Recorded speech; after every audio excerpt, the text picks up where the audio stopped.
3นะครับโรงเรียนบ้านบึงพยาปากครับเชิญครับโอ้มันลุกไม่เป็นไรนะ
ให้อมร้องใกล้แล้วใกล้ถึงจังหวัด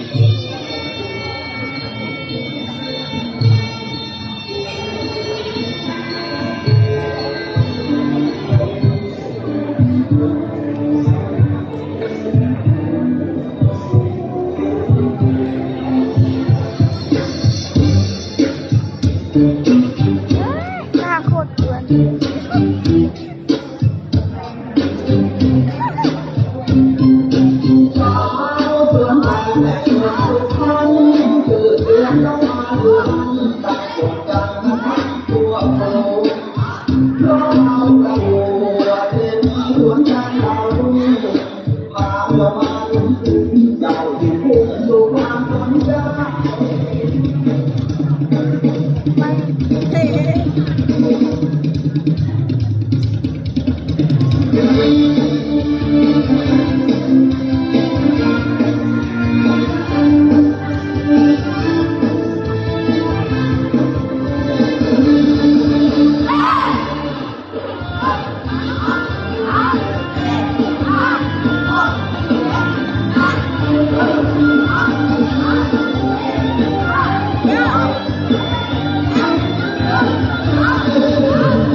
เห็นดีกว่าก็ดีอ่ะก็พร้อมกันเลยวะเยี่ยมแบบโคตรพร้อมอ่ะแบบนัดกันมาเลยอ่ะก็นัดกันมาจริงนัดแบบโคตรดีอ่ะ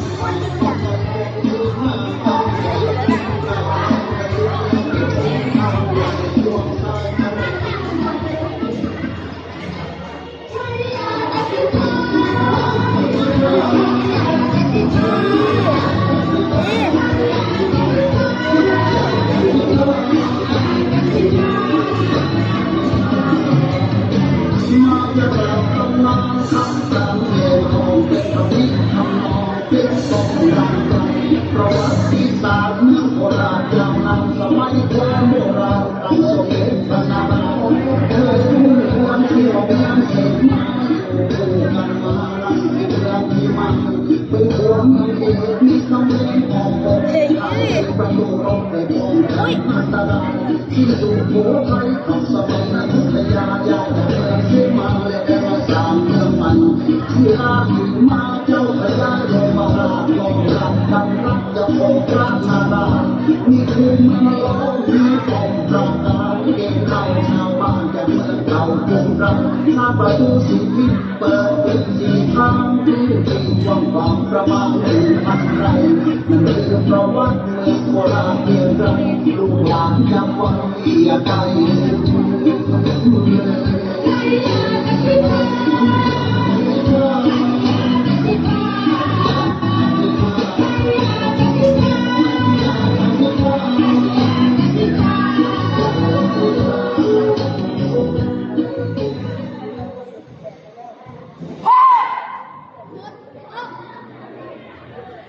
อุ้ย